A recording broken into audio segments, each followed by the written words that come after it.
আমি যেটা মনে করি, আওয়ামী লীগ দেশের বিরুদ্ধে, জাতির বিরুদ্ধে এবং ছাত্র জনতার বিরুদ্ধে যে অপরাধ করেছে এর বিচার আগে হতে হবে। যদিও আমাদের প্রসিকিউটর বলছে যে দল হিসেবে তারা বিচার করবে, কিন্তু আমরা দাবি করি দল হিসেবে বিচার করতে হবে।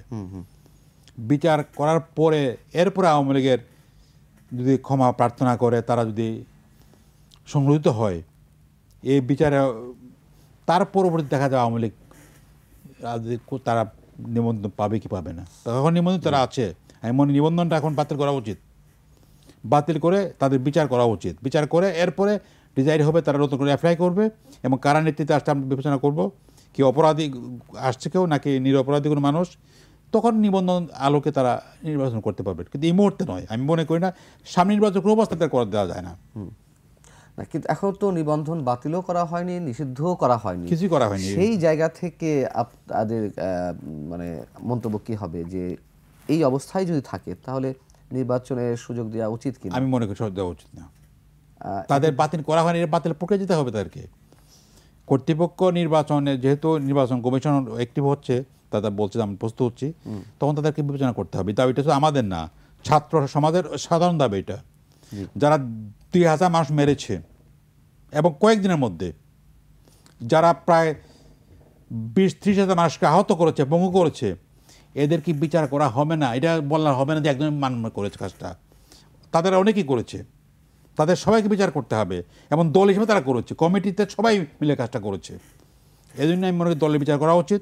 দলের বিচার করে এখন বিচারের রায়ের আলোকে বিচার করা হবে, তাদেরকে নিবন্ধন দেওয়া হবে কি দেওয়া হবে না।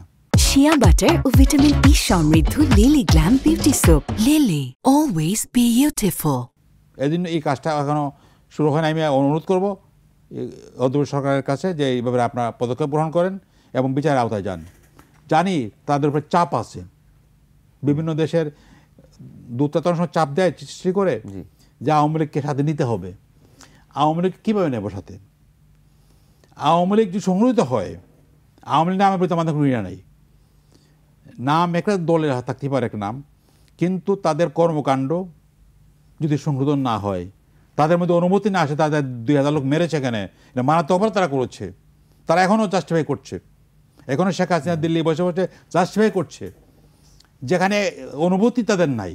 এই অবস্থা তাদেরকে আমি মনে করি সুযোগই নেই, মনে করি নাই। সুযোগ দিলে ২,০০০ লোকের আত্মার প্রতি অবমাননা করা হবে, অশ্রদ্ধা জ্ঞাপন করা হবে, হাজার হাজার পঙ্গু লোকদের প্রতি অশ্রদ্ধা জ্ঞাপন করা হবে। এই জন্য আমি মনে করি এই বিপ্লব যেটা হয়েছে আমাদের, এটার প্রতি যদি আমরা সম্মানবোধ থাকে, যদি আমরা মনে করি অর্থভাবে কিছু করতে চাই, তাহলে তাদেরকে বাদ দিয়ে তাদেরকে বিচারের আওতা পুরো এনে এর নির্বাচন করতে হবে। এলো আমাদের দাবি, সোজা দাবিটা।